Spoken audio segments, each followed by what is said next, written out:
Bom, avisos.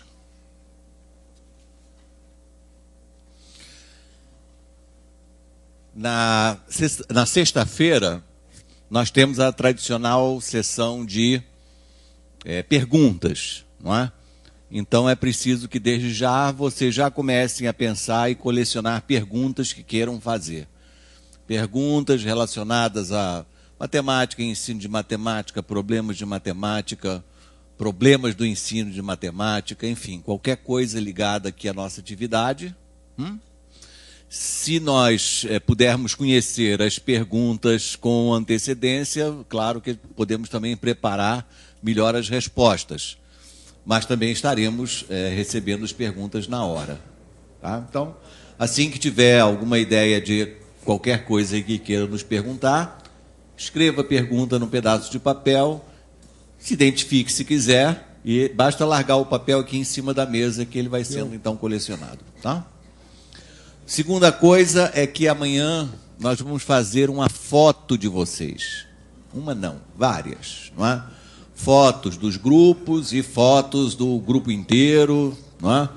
Então, não se esqueçam, todo mundo aqui, bem bonito amanhã, certo? Vocês bem cheirosas, claro, porque isso aparece na foto.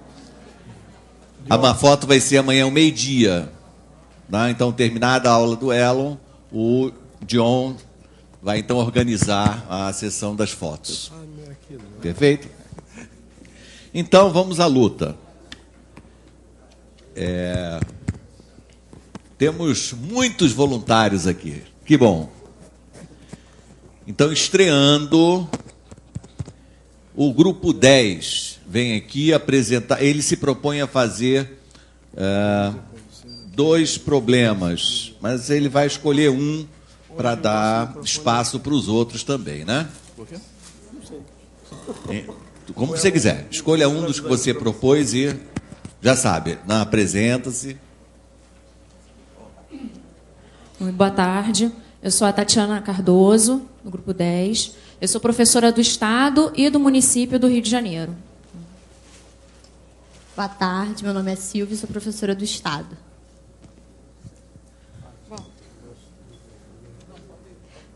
Nós vamos fazer aqui, a gente selecionou a questão 4 da função afim, da lista da função afim.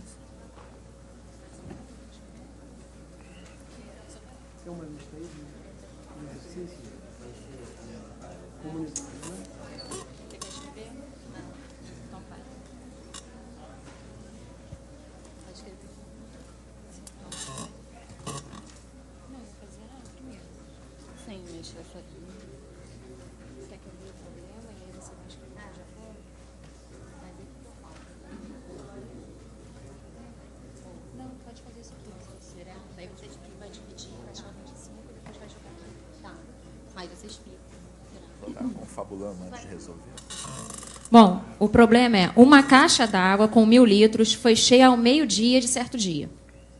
Por uma torneira mal fechada, a água escoa uma vazão constante. Isso é importante. E por isso, às 6 horas da tarde desse dia, só tinha 850 litros. Ou seja, em 6 horas, vazou 150 litros de água. Então, a gente, como é uma constante, né, a vazão de numa hora, a gente achou 25 litros. Tá? Então, em 25 litros em 1 hora. A letra A pergunta em que momento a caixa ficará pela metade. Para ficar pela metade, tem que vazar 500 litros. Então, a gente fez a seguinte equação. 25 vezes o tempo total de horas, né, em horas. Isso tem que ser igual a 500 litros. Tá? Então, nós achamos em horas, 500 dividido por 25, deu 20 horas. Ou seja, para vazar 500 litros de água, é preciso passar um período de 20 horas. Isso dá em torno de 8 horas da manhã do dia seguinte. Tá? O horário certo, né? Que ele quer o momento, então, eu não sei se ele quer o momento, o total de horas, ou a hora exata que vai ficar 500 litros de água só na caixa d'água. Então, tá? Na letra B, ele pediu para definir uma função que permita, a cada momento, calcular a quantidade de água na caixa.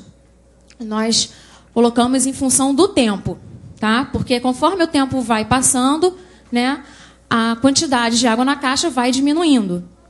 Então, nós achamos que a relação, no caso, né, que em relação ao tempo, em função do tempo, a quantidade de água na caixa d'água vai ser os 1.000 litros iniciais menos 25 vezes o tempo, né? Então, se ela está 2 horas vazando, vai ser 25 vezes 2, tá? Então, nesse caso aí, a função é em relação ao tempo, aqui o X, você coloca aqui o tempo, que é o tempo em horas, é o tempo em horas, tá, gente? Que eu estou considerando. E o domínio e o contranomínio, nesse caso, a gente colocou como os números reais, porque a gente estava até discutindo isso, os dois grupos, estava o pessoal do grupo 11 também com a gente, e como o tempo é contínuo, a gente considerou os números reais, tá? Isso, os números reais positivos no domínio, e os números reais, não está aqui, eu só não falei. E os números reais no contradomínio, tá? Então, é isso. Pois é, peraí. Tudo bem.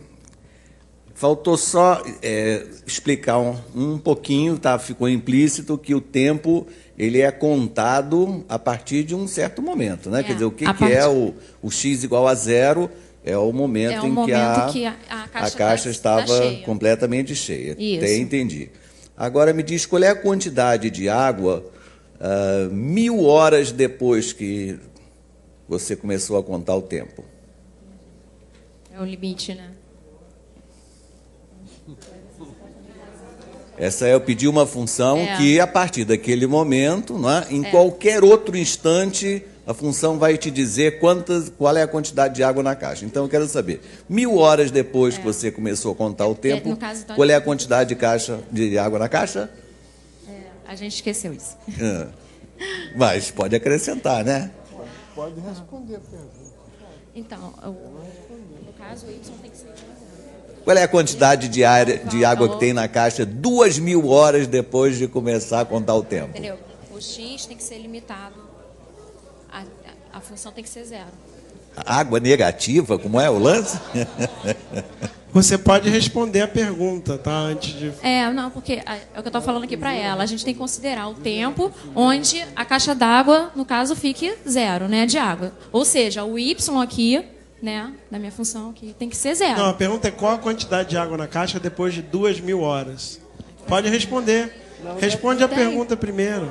Não tem. Você vai aplicar x igual a 2.000 enchendo. Aí não. Não, olha, mas não dá. É só responder a pergunta que o Wagner fez. Esquece a matemática. 2.000 horas depois, qual a quantidade de água que está na caixa? Só isso. Não tem. Não tem água. Zero. Pronto. Sim, A partir de um certo ponto, fica 0. Que ponto é esse? Não, a partir de um certo tempo, a quantidade fica 0. Então, que tempo é esse? Quantas horas? Quando aqui for 0, é o ponto limite. Calcule isso aí. Calcule isso. Bota y igual a 0. Calcula aí, igual a 0. Vai dar 25x igual a 1.000. 25x igual a 1.000. Bota aí 25x igual a 1.000, vai dar 4. Não, vai dar 400.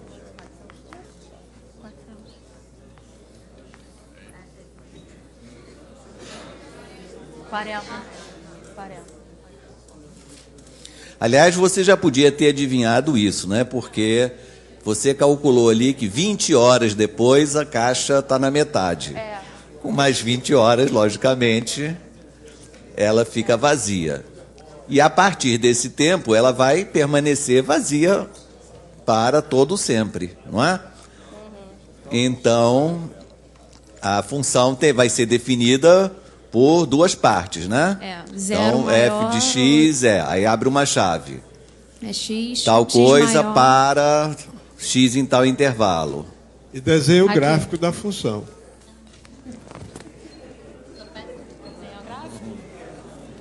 Estão se enrolando? Não, está certo. Deixa. Ok. Mas aqui eu tenho que dizer, X... Não, deixa o domínio reais positivo. Isso.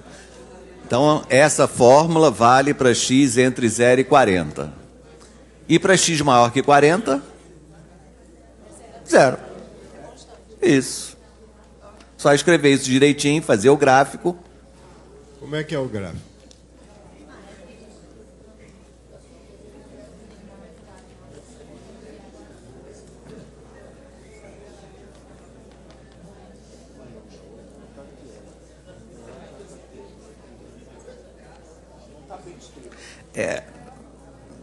Não está bem escrito, mas por aí vai. Gráfico, vamos ver. Isso.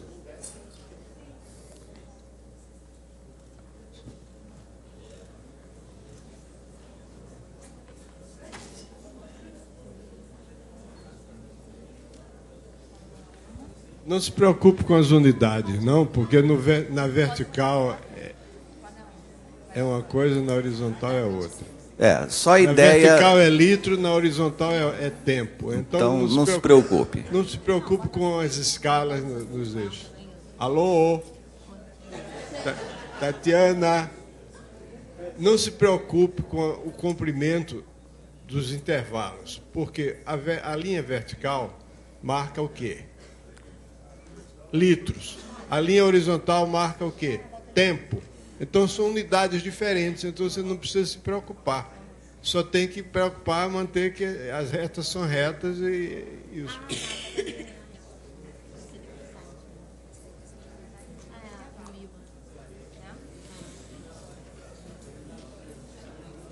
Continue. Isso. Continue na horizontal. E marca esse ponto aí onde encostou. E continue o seu desenho do gráfico na horizontal. Fica um pouquinho mais forte aí, para mostrar que essa parte do eixo das abscissas... Isso. Excelente. Muito bem. Então, isso aí é um exemplo, um dos raros exemplos em que as chamadas funções modulares são interessantes. Parece ser uma função... Porque a função não precisa ter uma fórmula só para definir a função. É qualquer regra que a cada número associa a sua imagem. Então você tem a função é essa. É a função que é 0 a partir de x igual a 40. Última coisa. No trecho em que a água vaza, por que você teve a ideia de usar a função afim? Por que ela é adequada para representar essa situação? E não uma outra função. É por causa do tempo de vazão. É uma constante. Aliás, a vazão é constante. É constante, isso. Entendeu? Então, conforme o tempo vai tempos passando... iguais... Isso. Ela vaza a mesma quantidade de água, que é a caracterização Exatamente. da função afim. Quer dizer, não é? não importa se é no começo, no meio ou no fim do processo. Tempos iguais, a quantidade vazada é igual. Isso. Lembra, então... Isso é uma coisa que você tem que se lembrar claramente agora e esquecer no dia da minha aula. Porque na minha aula, o ponto central vai ser exatamente que não acontece isso, que em tempos iguais as variações são iguais. Aí você não tem função afim, você tem função exponencial. Isso a gente usou para calcular exatamente. Na letra A. Perfeitamente. Então, ter sempre isso na cabeça, que você vai usar a função afim para modelar um problema quando ele tiver essa característica. Né? Intervalos iguais, variações iguais dadas a x correspondem a variações iguais no y. Se lembra da definição de movimento uniforme? Quando o móvel percorre espaços iguais em tempos iguais. A função afim é isso. Podemos, Obrigada, então, gente. aplaudir, não? Podemos. Pronto. Muito bem. Vem fazendo a sua estreia o grupo número 6.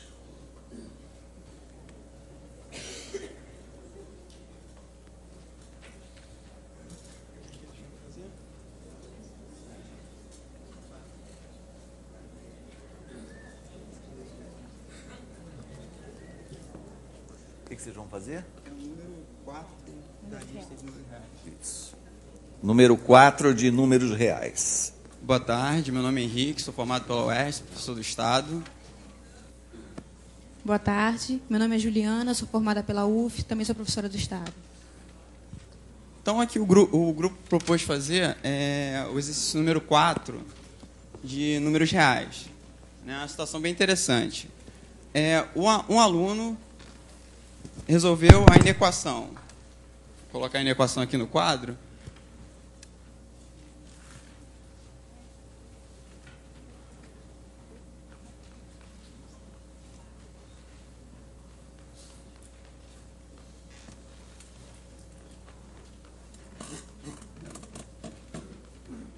A equação é essa, 2x mais 1 sobre x menos 3 menor do que 1.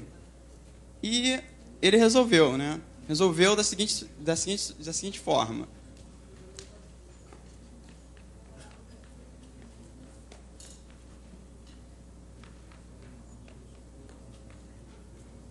Então o problema diz isso, que ele resolveu dessa forma e chegou a esse resultado. E ele pergunta se isso está certo, né? Se isso que o aluno fez foi um procedimento correto. Bom, tem um probleminha aí, né? Assim, um problemaço, verdade. O problema de... Vamos lembrar lá da aula do Paulo César. Daquela situação, você tem uma equação, por exemplo. Vamos para a equação, antes da inequação. X menos 3 igual a 0. Né? Vou botar um denominador. Vou melhorar isso aqui. Vamos fazer como se fosse uma equação. Vou fazer melhor ainda. X mais 1 sobre, ou piorar mais, né? X menos 3 igual a 1, se fosse uma equação. Né?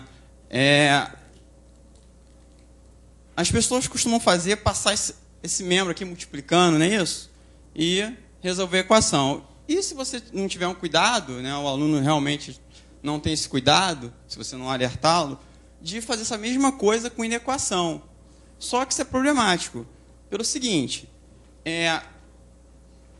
quando você passa esse x menos 3 multiplicando para cá, né, você não sabe se isso aqui, esse x menos 3, ele é positivo ou se ele é negativo. E isso pode alterar a sua solução. Né? Então, quando você faz isso, né, você tem que ter em mente que esse x menos 3 pode ser uma coisa positiva ou negativa. E isso alteraria o seu resultado. Certo? Então, para resolver esse problema, uma forma era essa, dividir em casos e resolver. Outra forma de você fazer isso, né, a primeira coisa é olhar aí o que tem de problema nessa inequação. Primeiro, realmente, esse denominador aí. Né? X menos 3 não pode ser igual a 0. Então, você coloca já as restrições. Restrição aqui, x menos 3 tem que ser diferente de 0, ou seja, x diferente de 3. Então, a tua primeira restrição. Bom, se eu somar menos 1 dos dois lados da inequação, né, eu vou obter 2x mais 1 sobre x menos 3 menos 1 menor do que 0. Bom, sabendo aqui que isso aqui é diferente de 0, coloco todo mundo no mesmo denominador, vou ficar com x menos 3, e aqui também, né? Menor do que 0. Bom, o que restou pra gente aqui? 2x mais 1 menos, lembrando que esse sinal aqui vai trocar o sinal de todo mundo aqui no numerador, menos x mais 3 sobre x menos 3 menor do que 0. O que resta? X mais 4 sobre x menos 3 menor do que 0. Bom, agora eu estudo o sinal dessa equação, né? Agora eu faço aquele quadrinho de estudo de sinal.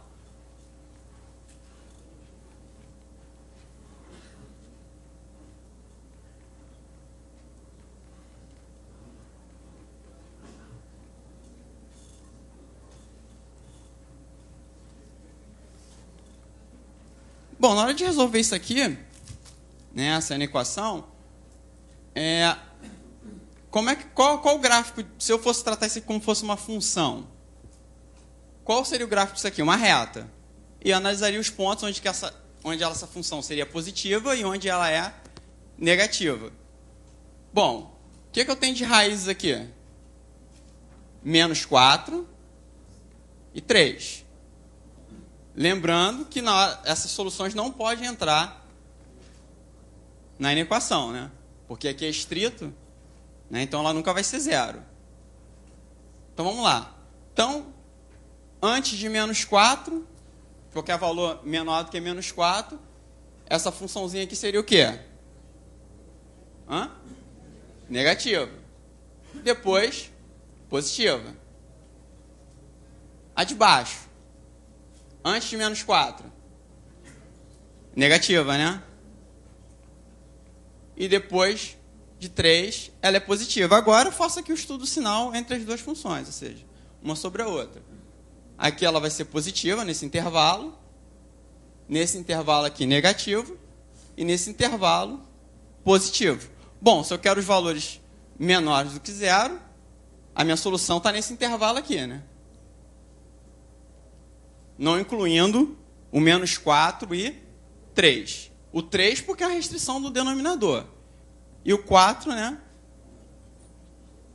é restrito.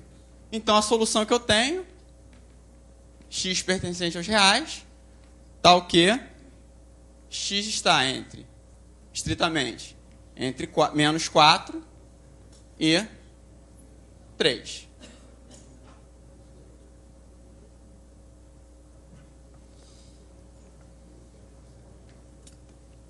Comentários? Alguém tem comentário? Alguém fez, examinando realmente os dois casos ali? Que é interessante, porque está perfeito aí o que ele fez, mas talvez fosse interessante ver o que acontece quando se adota a postura de considerar separadamente o caso x maior do que 3 e x menor do que 3. Seria interessante alguém, quem quer lá completar a outra solução? Vai lá, por favor. Espera aí um momento. Não acabou ainda não. É o seguinte, você falou logo no início que você tem que ter cuidado quando multiplicar os membros de uma equação, porque pode alterar. Você não explicou por quê. Por quê? É uma desigualdade, né? Dependendo do sinal que eu tiver ali, eu posso alterar o sinal daquela desigualdade. Qual a propriedade dos números reais que você está usando quando você multiplica ambos os membros de uma desigualdade por um número? Hein? Como? Tem uma propriedade chamada monotonicidade. A multiplicação é monótona, mas só quando você multiplica por um número positivo. Quando você multiplica por um número negativo, ela não é monótona. Monótona quer dizer o seguinte: se A é menor do que B e C é um número positivo, então AC é menor do que BC. A adição é monótona sempre. Se A é menor do que B, então A mais C é menor do que B mais C. Né? Agora, a multiplicação é monótona apenas quando o fator pelo qual você está multiplicando é positivo. Quando é negativo, ela inverte. Então, é isso que você deve dizer aos seus alunos. Olha, cuidado, quando você multiplicar, você pode até multiplicar por um número negativo, mas aí você fica sabendo que você muda o sinal da desigualdade. Eu acho que essa solução que ele vai dar lá vai usar... Pode ir lá. Agora, uma coisa, nunca tenha cuidado de dizer uma desigualdade não se altera quando nós multiplicamos ambos os membros por um número positivo. A desigualdade se altera. Se você tem 3 menor do que 5, multiplicamos o mesmo por 2, se fica 6 menor do que 10. Alterou. O que não altera é o sentido da desigualdade. O sentido da desigualdade não altera.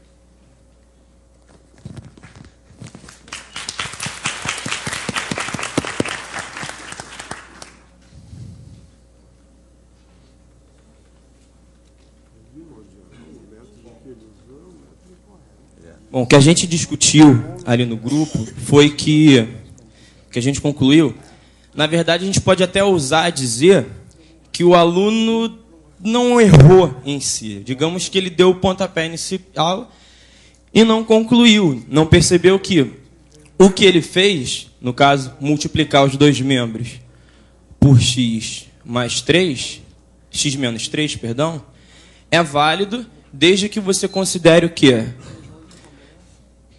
Que x menos 3 é maior do que 0. Ou seja, que o x é maior do que 3. Então, a gente pode estipular aqui um primeiro caso. Se o x for maior do que 3, o que o aluno fez é válido. E ele vai concluir que o x é menor do que o 4, de que menos 4. Ele concluiu isso. Só tem um problema. Esse primeiro caso não gera nenhuma solução, porque não existe nenhum valor de x que seja ao mesmo tempo maior do que 3 e menor do que menos 4. Então, esse caso morre aí. A gente pode passar, então, para um segundo caso.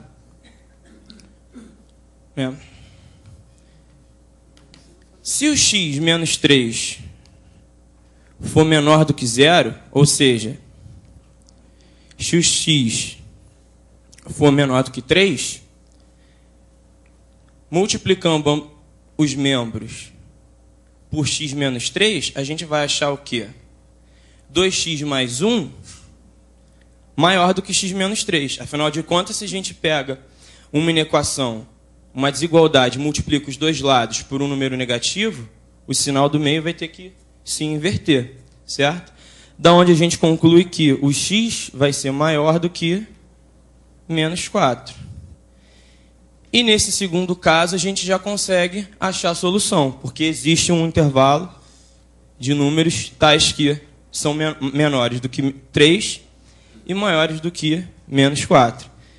Daí a gente tem a solução do problema, né? É o intervalo aberto em menos 4 até aberto em 3. Todos os valores de x desse intervalo satisfazem aquela inequação. Muito bem, muito bem. Então, eu tenho certeza que todos vocês ensinam aos seus alunos a fazer como da primeira forma, tá? O que está perfeito, acho que é isso que deve ser ensinado. Porém, tomar cuidado que se um aluno, por exemplo, faz esse tipo de argumento, está perfeito também. Tá? Acho que a principal intenção aí não é dar a vocês mecanismos, principalmente na hora de corrigir os trabalhos dos alunos, de corrigir de acordo com estar certo ou errado, e não de acordo com estar da forma esperada ou não. Tá? Então, uma solução como essa está perfeita também. Tá?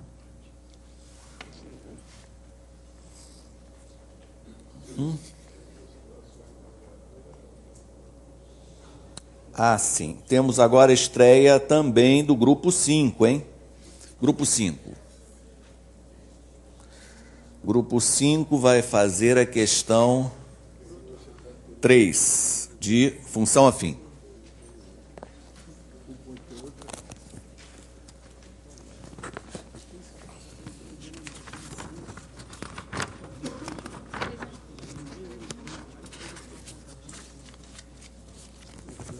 Boa tarde, eu sou aluno da Universidade Federal Rural e trabalho na rede particular. Meu nome é Ítalo.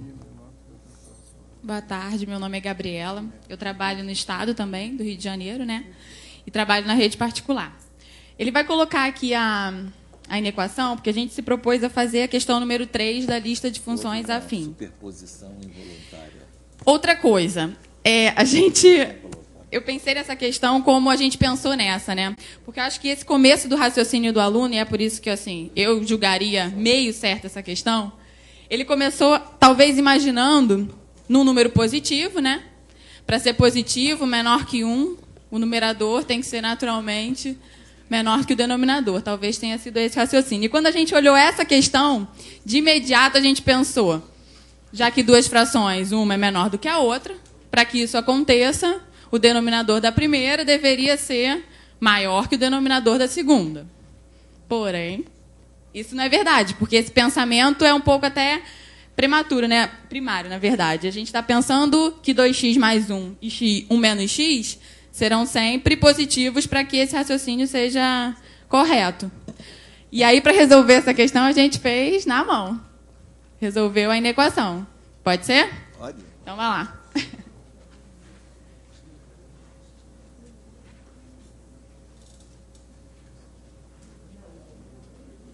Tem que descrever? Não, pode ir lá, vai lá. Pode ir. Então, de imediato, a gente pensou em transpor, né, para o primeiro membro da desigualdade a fração 1 sobre 1 menos x, fazendo a alteração do sinal, né? A diferença é menor do que zero. Por segurança. A partir daí, a gente fez o MMC, não é isso? Entre os dois polinômios, 2x mais 1 e 1 menos x, sendo o produto deles.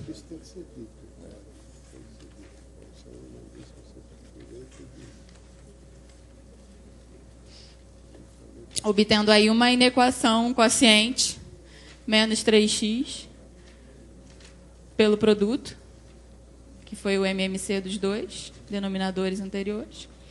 Ele ainda não fez a restrição, mas as restrições virão, tá? Menor que zero, apesar de não serem necessárias futuramente. Mas, resolvendo a inequação produto separadamente. Vai fazer restrição? Faça.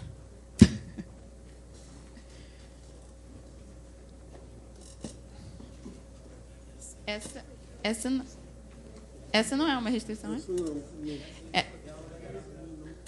Não, mas não tem problema. A restrição é para denominador. 2x mais 1 tem que ser diferente de zero e 1 menos x tem que ser diferente de zero.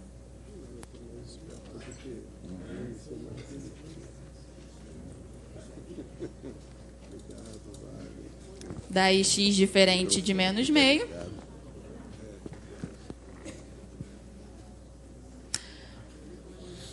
Para que 1 menos x seja diferente de zero, x deve ser diferente de 1.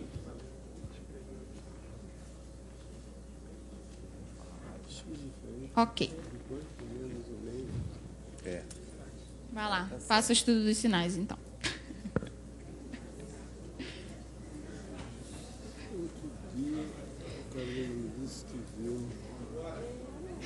Não foi uma ordem, não foi, definitivamente.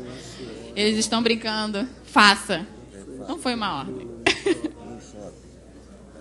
Minha sogra passou mal no meio do dia, e aí teve aqui no departamento médico, mas já está tudo bem, foi em disposição. Tem uma enfermariazinha, não tem médico, mas tem, sei lá, uma enfermeira, algum quebra-galho assim para...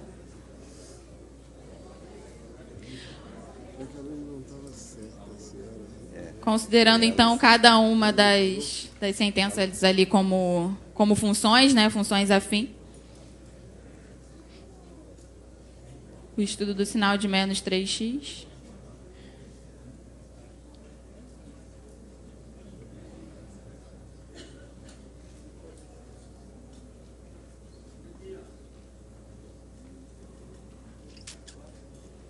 Vai lá.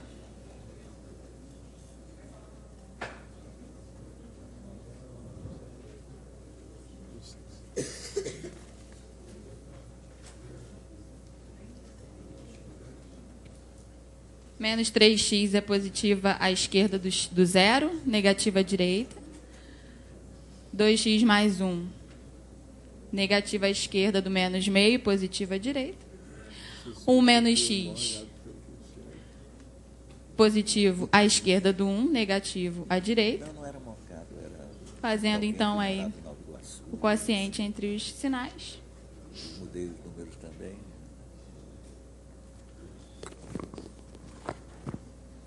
Como a gente deseja que esse quociente seja menor que zero, ou seja, negativo, nos interessa a região que vai do menos infinito até o menos 1/3 e a região compreendida entre o 0 e o 1. E por que as restrições se fazem desnecessárias nesse momento? Né? Porque as restrições são exatamente ali já as lacunas dos intervalos, já que a gente quer que seja menor que zero, né? E não menor ou igual a zero. E é isso. Tá tudo certo aí, gente? Tá, né? Parece, né? Parabéns. Mas é assim mesmo? É na mão essa questão? Porque a gente tentou... Essa é a atitude correta. Porque quando você tem uma fração menor que outra, tentar separar em casos, eu acho mais complicado, porque se forem os denominadores positivos é uma coisa, se um denominador for negativo e outro positivo já é outra coisa, então abrir em casos eu acho a gente inicialmente mais tentou complicado. Economizar o raciocínio. Essa é a atitude que eu acho assim, que você deve usar e que você deve ensinar. Ok. Diga.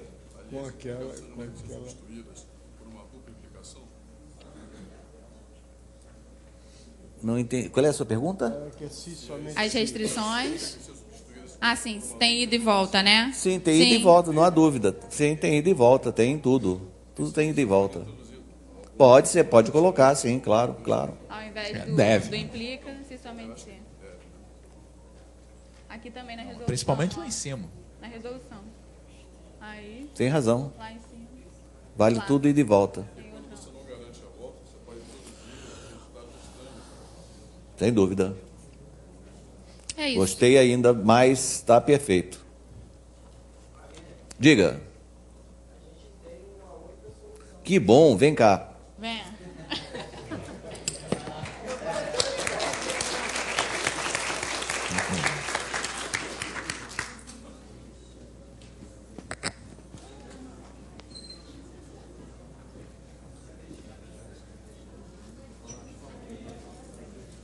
Que grupo é esse aí? É o grupo 11. Ah, o 11 que já veio ontem, vem agora complementar. Sou Wesley Machado, trabalho na rede particular.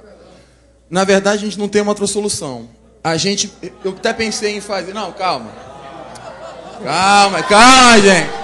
Na verdade, o que a gente achou interessante? A gente pensou na forma seguinte. Porque talvez separar por casos, como o Wagner falou, vai ficar muito complicado. A gente pensou em talvez mostrar para o aluno isso geometricamente.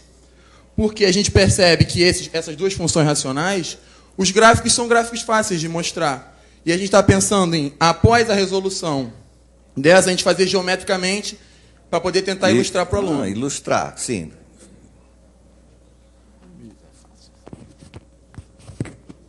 Vocês se lembraram de tomar os inversos de cada lado?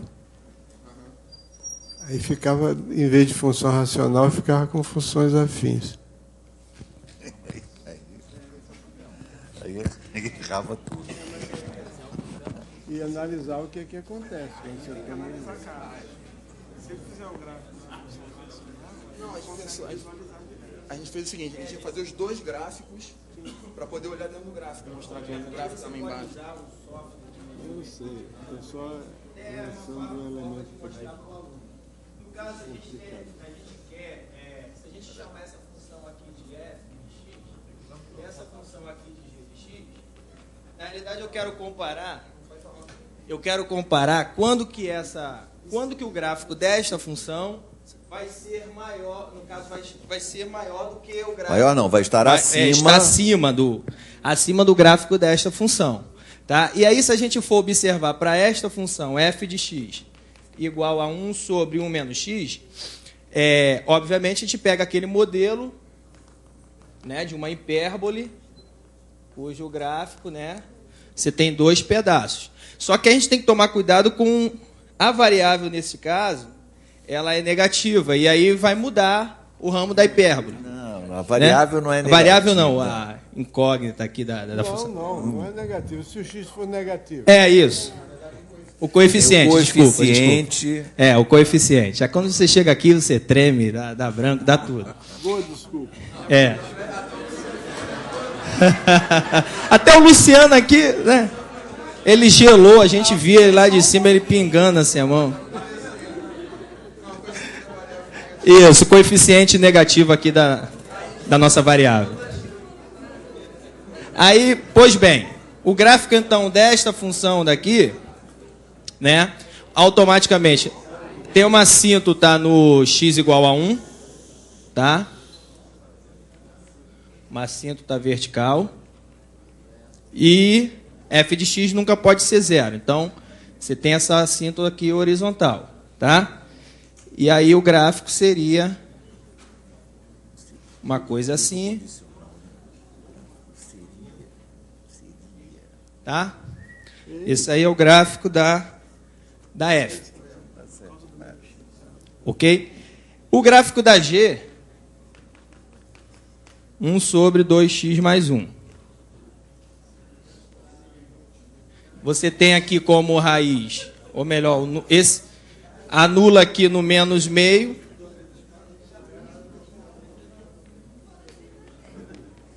Você vai ter uma outra assíntota vertical. E também não pode ser zero. Então, deixa eu botar um amarelo aqui. Você pode ter uma coisa assim.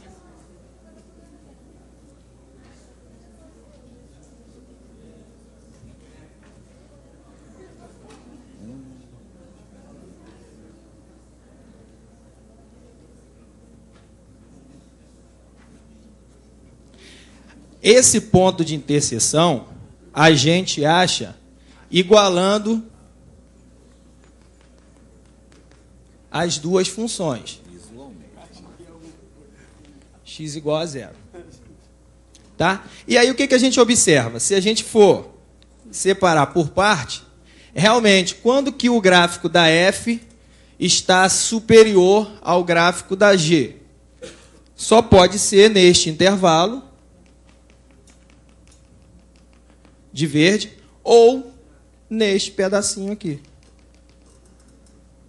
Percebam, né? Aqui a limitação dessa assíntota com o eixo y, você vai ter o gráfico da f superior ao gráfico da g. Na assíntota menos meio, eixo de y, você já tem o contrário. Aqui você tem ele exatamente superior ao gráfico todo da g, e aqui você não tem o que a gente quer. Então, seria uma forma de ilustrar para o aluno eu acho muito resolução. Bom. Eu só não gostei de você dizer superior. Superior significa melhor. Melhor, né? Está acima dele. Acima. Desculpa. Ok. Gostamos muito. Parabéns. Sempre que você puder fazer geometricamente. Isso daí é geral, né? Sempre que fazendo álgebra você puder ilustrar com uma imagem, sempre ajuda a fixar as ideias. Né? Uma imagem, sempre que possível, é ótima. A figura vale 1000 palavras. Hein? Você talvez não precisa falar em assíntota, mas eu gosto de ver um desenho. A figura vale 1000 palavras.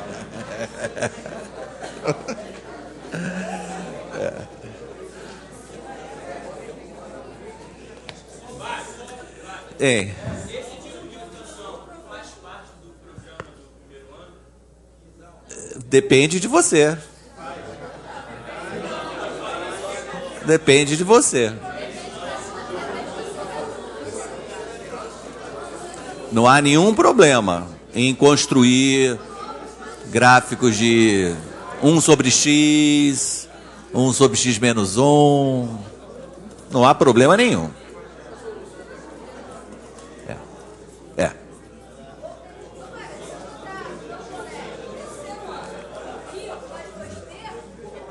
Ah, bom, isso é outra conversa. Isso é outro caso. Você tem razão. Se o teu público não aceita... Eu queria dizer o seguinte, tudo que nós falamos aqui nas aulas de manhã não são coisas que vocês possam passar diretamente para os alunos. Nós estamos falando com professores. Então, nós falamos numa certa linguagem e usamos um certo nível, exigimos também um certo nível quando vocês vêm aqui e falam a solução de um problema. Agora, daqui, o que você vai transmitir ao seu aluno, isso é coisa inteiramente pessoal.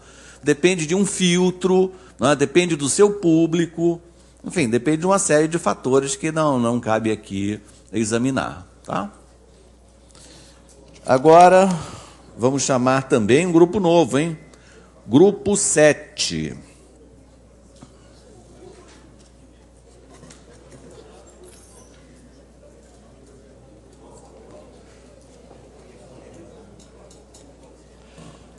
Grupo 7, então, vai fazer a questão número 1 de função afim. Boa tarde. Meu nome é Juliano, sou formado em matemática. Atualmente trabalho na rede particular, até agora não fiz nenhum concurso.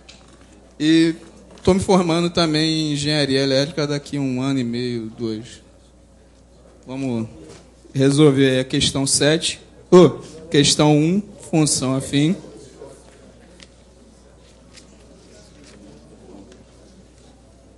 A letra A da questão 1, meu nome é Everton, professor do Estado.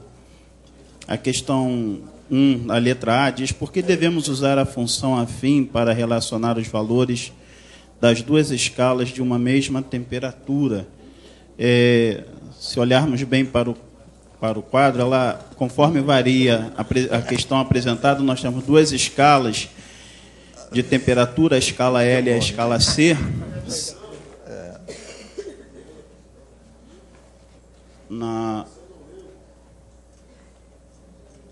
Na quadrícula e na folhinha de função afim, temos a escala L e a escala C, Celsius, e uma escala criada aí, uma escala Luc, né? Luciano que elaborou essa escala, e ela varia conforme a variação, geralmente escalas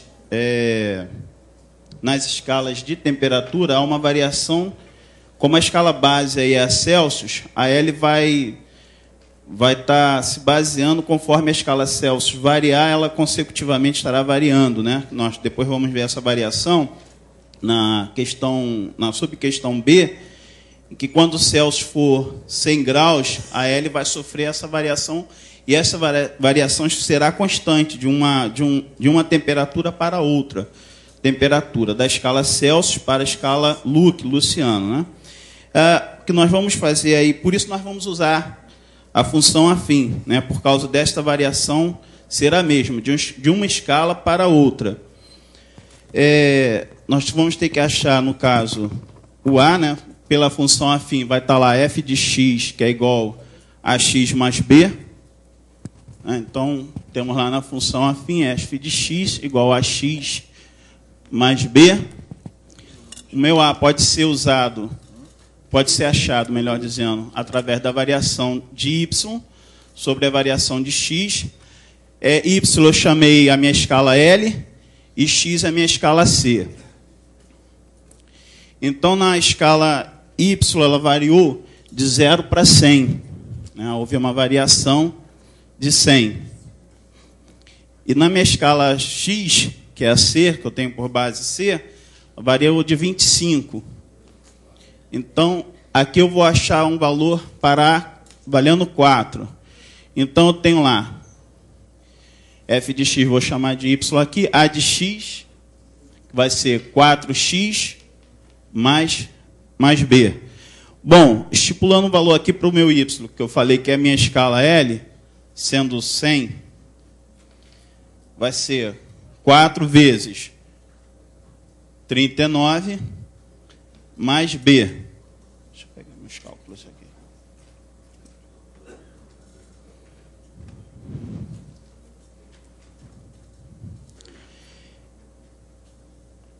Perdoe-me.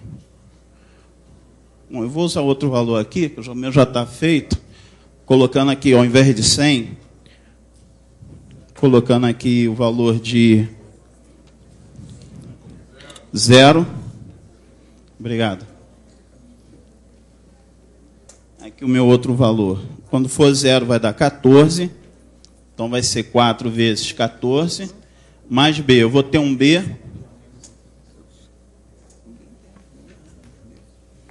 Então eu vou ter um B igual a menos 56. Tá? Aí eu vou ter a minha função vai ficar 4x menos 56.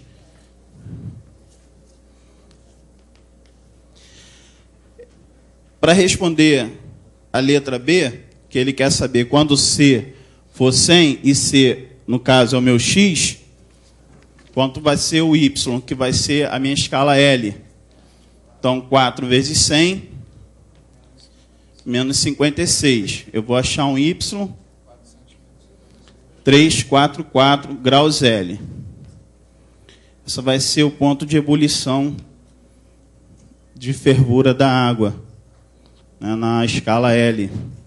Que dá também para fazer o gráfico, que dá também para sair através de um sistema. Se nós fizermos um sistema, vai ficar um pouquinho maior, mais trabalhoso, mas dá também para sair através do sistema. E dá para elaborar o gráfico. Quando a minha escala L tiver 0, vai sair a reta através de 14 para C, que está no X, e ela vai crescendo à medida que a temperatura Celsius for crescendo, Y consecutivamente também estará subindo. Quando ela atingir 100 em X, vai atingir 344 graus L em Y, no caso, no gráfico vertical. Alguém quer fazer algum comentário, alguma pergunta a eles? Ninguém resolveu por física, não? Ah, bom, então pode guardar. Não, eu quero ver a solução por física. Quem é que resolveu por física? Tem a colega que está vendo ali. Vamos ver. Tatiana, né? Professora Tatiana. Acho que tem.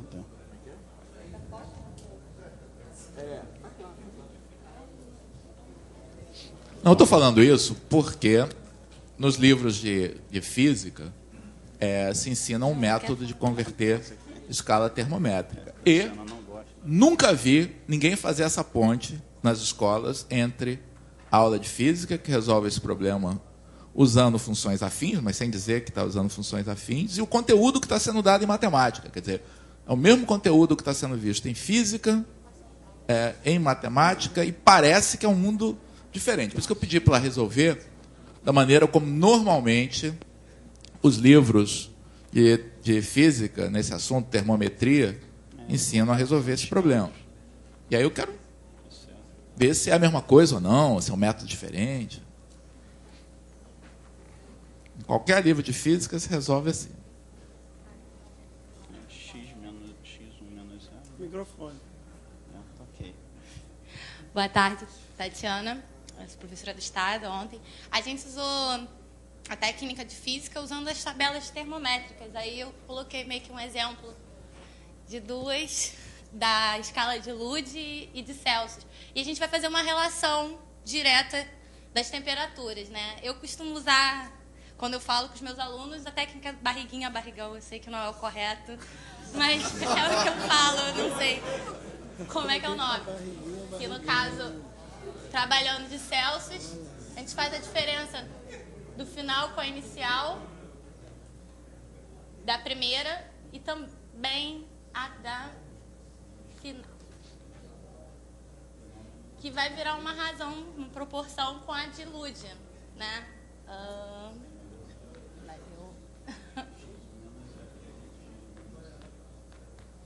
E... eu não tô aguentando. Esqueci os valores. Peraí, não estou entendendo. Juro que não estou entendendo.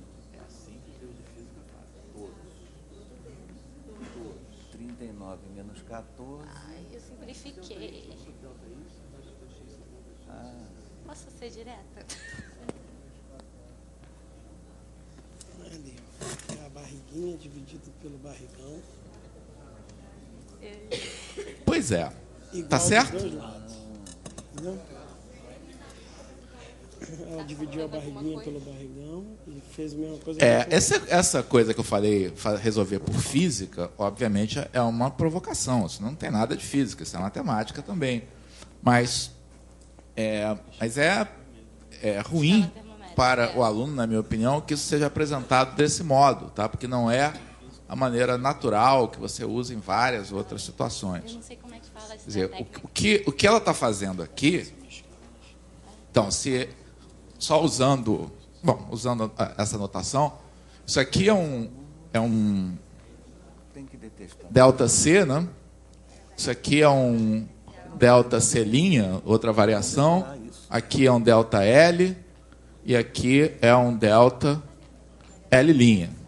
Se você escreve isso aqui, transpondo aqui essa igualdade, fica delta C sobre delta L igual a delta C' sobre delta L'. Essa é a propriedade de que a taxa de variação é constante quando você tem uma função afim. Tá? Então, é a mesma coisa, tá? Mas fica difícil aí para o aluno perceber que é a mesma coisa. Então,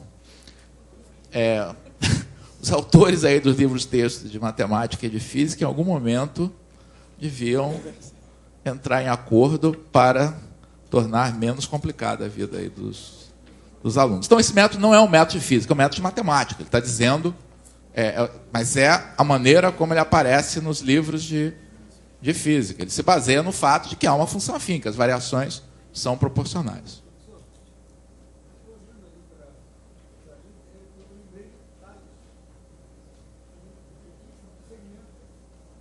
Não, mas aqueles segmentos que estão ali não são nada, é só uma indicação. Aquilo não é geometria.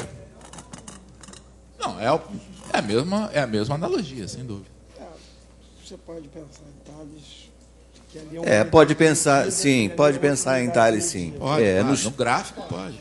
Nos termômetros, a medida de temperatura é essencialmente uma medida de comprimento. Tem toda a razão. Exatamente. Quer dizer, está tudo certo, eu senti um pouco falta da explicação de por que usar a função afim. Né? Num caso e no outro. Porque em ambos os casos aí está sendo usado a função afim.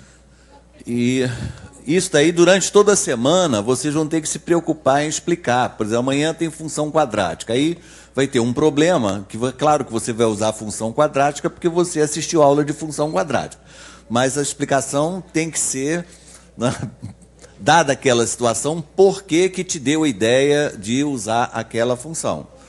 Então, tanto faz numa ou na outra, é uma sensação que, se você aumenta de 14 para 15 graus, aumenta 1 grau, por exemplo, na escala Celsius, essa temperatura vai sofrer uma certa variação aqui, vou chamar delta L, digamos. Mas se você subir a temperatura de 15 para 16, do lado de cá você vai ter o mesmo delta L. Então, quer dizer, para cada grau de variação na escala Celsius, você tem a mesma variação na escala L. Né? Pois é, isso é que faz com que a função afim seja a função adequada. Quer dizer, variações iguais na escala C correspondem a variações iguais também na escala L. Porque, na final de contas, ambas são proporcionais ao comprimento ali da coluna de Mercúrio. Exatamente. Que se deslocou, né? Professor, o que seria o nosso A dessa função afim? Seria ele que vai estar variando. À medida que a outra escala varia, esse valor... o fato de dizer que quando uma varia, a outra varia, isso não quer dizer grande coisa. Porque se você tiver uma função exponencial, quando o x varia, o y também varia. Então, não é esse o argumento. O argumento é que variações iguais na escala C correspondem a variações iguais na escala L. Ok. É esse o argumento. Né? Caracterização da função afim. Ok? Muito bem. Obrigado.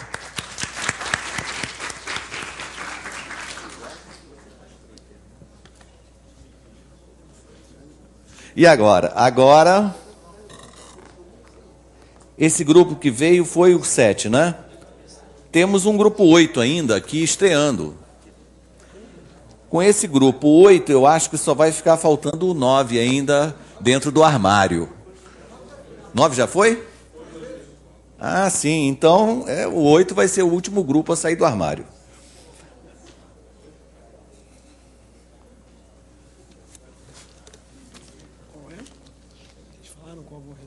Peraí, qual que vão Patrícia, resolver? professora da rede estadual e colégio particular também. Bom, gente, meu nome é Nayane, eu sou da cidade de Cabo Frio e professora de uma cidade vizinha, que é do município de São Pedro da Aldeia.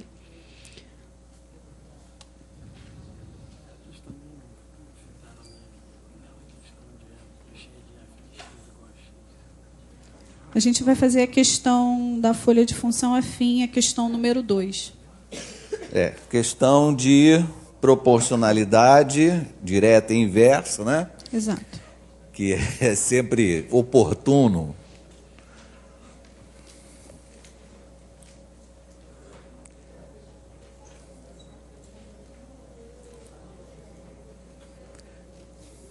Questões desse tipo existem desde a antiguidade, né?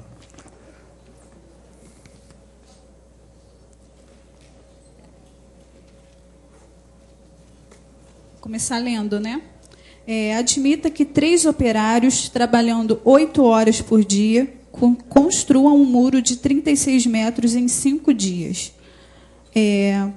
Questão, né? Letra A. Quantos dias são necessários para que uma equipe de 5 operários, trabalhando 6 horas por dia, construa um muro de 15 metros?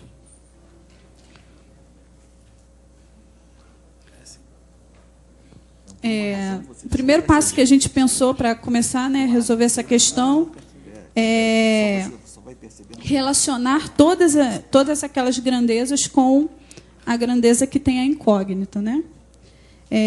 Começando pelos operários, se a gente aumentar o número de operários, consequentemente, o número de dias vai diminuir. Então, a grandeza de operários em relação a de dias vai ser inversamente proporcional, porque eu estou... Não, vocês assistiram a aula há pouco tempo. O fato que dizer que se uma coisa aumenta, a outra diminui, não quer dizer que seja inversamente proporcional. Não, também não é argumento. O que importa é você perceber se você, por exemplo, dobrar o número de dias de trabalho, se é verdade que você reduz à metade o número de operários.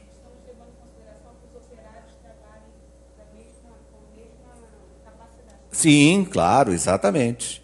Mas o fato de dizer que uma coisa é diretamente proporcional ou inversamente proporcional, não adianta dizer que se uma aumenta, a outra aumenta, se uma diminui, a outra aumenta. Você tem que perceber se, dobrando uma das grandezas, a outra se reduz à metade. Se você responder sim a essa questão, aí você pode continuar. Então eu te pergunto, você tem uma obra em que todos os outros fatores são constantes. Eu te pergunto, se você dobrar, considerando os operários todos com a mesma capacidade de trabalho, etc., se você dobrar o número de operários, é razoável perceber que o tempo se reduz à metade? Sim. Mas eu tenho uma obra em que eu estou supondo todos os operários iguais, né, dentro de todas essas condições ideais. Então, se eu dobro o número de operários, é bem razoável imaginar que o tempo de resolução, tempo da obra se reduz à metade. Se eu triplicar o número de operários, é razoável imaginar que o tempo se reduz a 1/3. Então, é por isso que, realmente, operários e dias trabalhados são inversamente proporcionais. Não basta dizer só que um aumenta e a outra diminui. Ok? Mesmo eu falando dessa maneira, essa questão de você multiplicar de um lado e perceber que o outro lado está dividido, é evidente que isso vale dentro de certas condições ambientais. Por exemplo, não adianta você querer que, se eu multiplicar o número de operários por 1 bilhão, aí o tempo da obra se reduz a uma coisa minúscula. Não, mas dentro do razoável isso ocorre. Então, vamos continuar. Operários e dias trabalhados são realmente inversamente proporcionais. O que você vai julgar agora? Agora a gente vai julgar a questão do tempo. Do tempo, relacionando com os dias trabalhados. Isso. Ok. Que são... O mesmo raciocínio. São grandezas diretamente proporcionais. Inversamente proporcionais. Desculpa, gente. E agora, relacionando o muro, a grandeza dia, né? Nós teremos diretamente proporcional.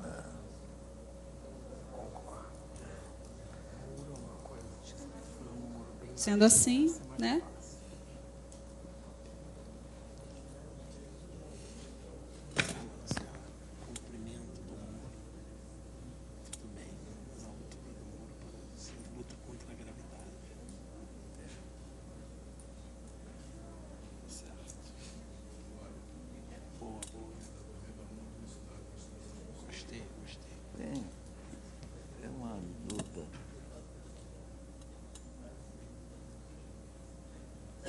A gente vai achar como resultado 5/3, né? Que é a quantidade de dias. Elas são os dias trabalhados. Dias trabalhados. Dias trabalhados. Se trabalha mais dias, precisa de menos horas por dia, menos operários, e eu construo mais muro. E ela está admitindo que todas essas relações são de proporcionalidade.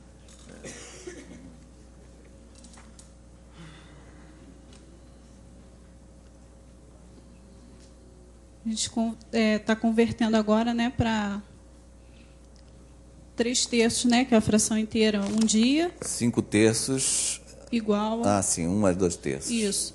E 2/3 de 24 horas, no caso, vai me dar a quantidade de horas. Então, um dia e 16 horas. Tá certo isso, gente?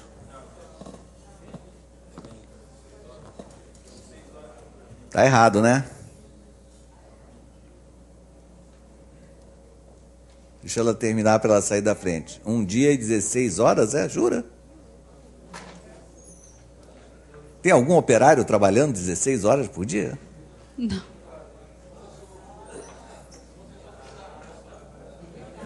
É verdade. Então não é isso, não. O que será? Você achou 5/3 de dia. Isso. Você achou um dia trabalhado. Um dia trabalhado tem quantas horas? 8. Um dia trabalhado tem quantas horas? Não. 8 não. 6. Você não está na linha de baixo? Na segunda linha, o tempo de trabalho por dia é de 6 horas. Então, quando você fala um dia de trabalho, isso, um dia de trabalho são 6 horas. 2/3 desse tempo são 4 horas. Pegadinha do cacete, né? Não, tá certo. Ela achou uma fração do dia. Só que o dia é dia de trabalho, né? É a quantidade de trabalho daquele dia. 8 horas por dia? Não, mas na segunda linha, eles estão trabalhando 6 horas por dia. Então, aquele X ali não está na segunda linha?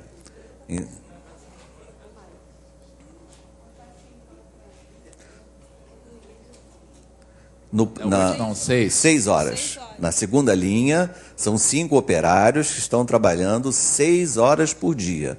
Então, se você achou 2/3, né, desse tempo de trabalho, são 4 horas. Tudo certo agora? Parece que sim. Agora Podem levar um aplauso?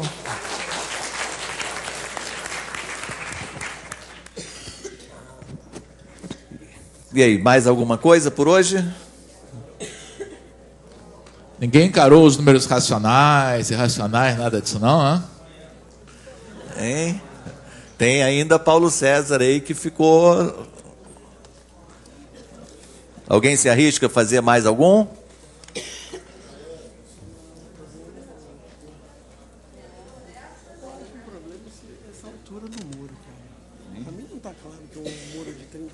Não, um outro comentário. Seja exatamente proporcional ao de 15 metros. Quer ir lá? Faz, então.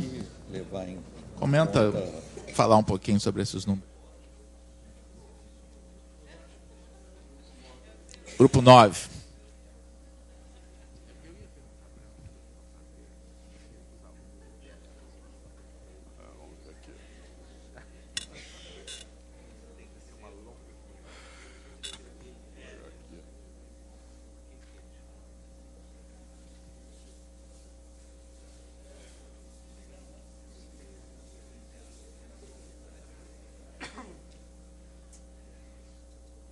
Então vejamos.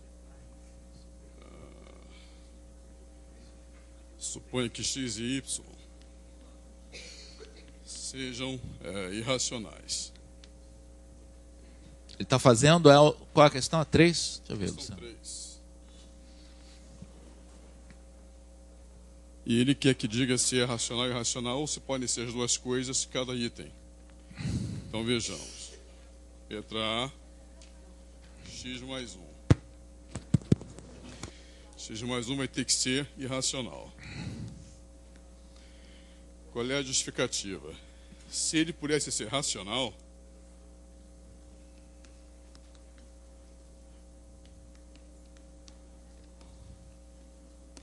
aconteceria que x seria R menos 1.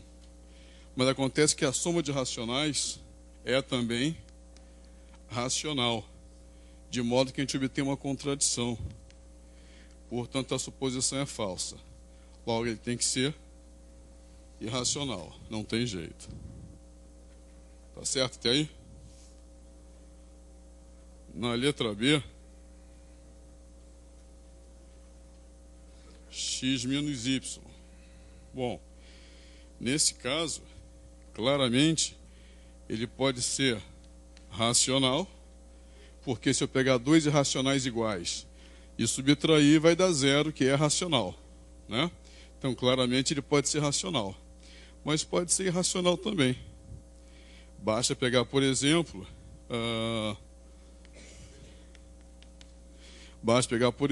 x igual a menos y igual a π, que é irracional. Quando eu fizer x menos y, eu vou ter 2π, que é irracional. Porque se fosse racional, se isso fosse racional, π seria racional dividido por 2. E metade racional é racional, π seria racional. Contradição. Então, isso aqui seria um número irracional. Portanto, pode ser racional ou irracional. Esse caso aqui, o exemplo é que você tome x igual a y, e aí você vai ter, obviamente, que x menos y igual a 0, e 0 é racional. Ficou claro? Que o modo de escrever está bastante desorganizado. Não, tá bom. Mas as ideias ficaram claras, né?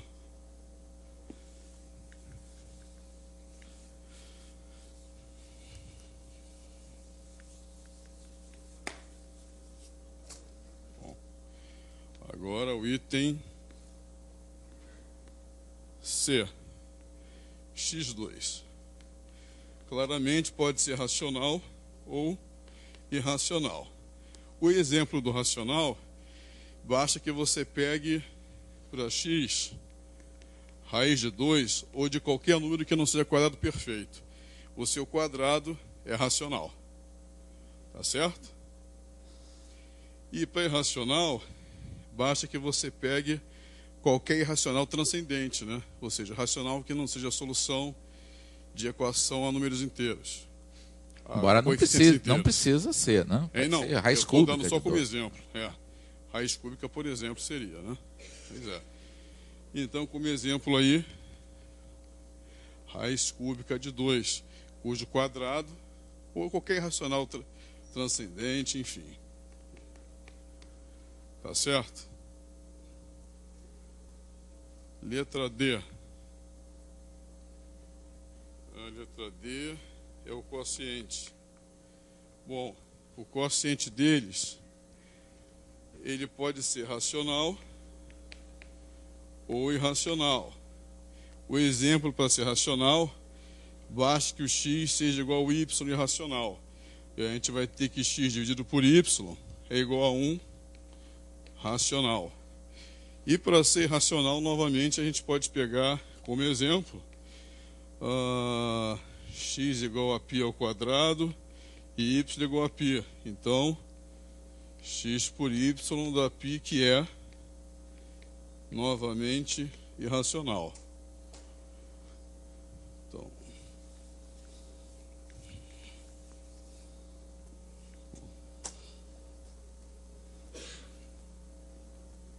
letra E, raiz de x. Bom, a raiz de um irracional vai ter que ser irracional. Não tem jeito.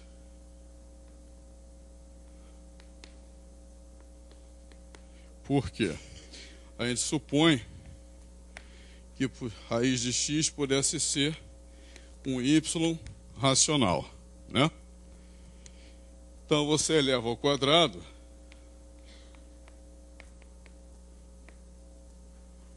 e o quadrado da raiz de x é exatamente igual a x. Tá certo? Só que y, por suposição, é um racional. De forma que o seu quadrado, garantidamente, é racional.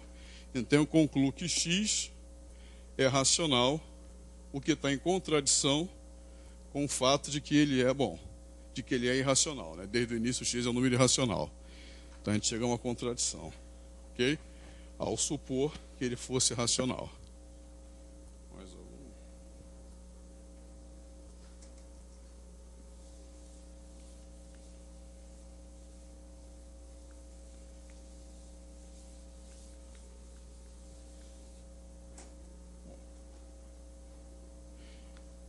O último é x mais raiz de 2. Isso pode ser as duas coisas, né? Isso pode ser as duas coisas. Pegar, por exemplo, para x menos raiz de 2, a gente vai ter x mais raiz de 2, 0, que é racional, né? E eu posso pegar para x o raiz de 2, então x mais raiz de 2 é 2 raiz de 2, e produto de racional por irracional, como a gente já viu ali, é irracional.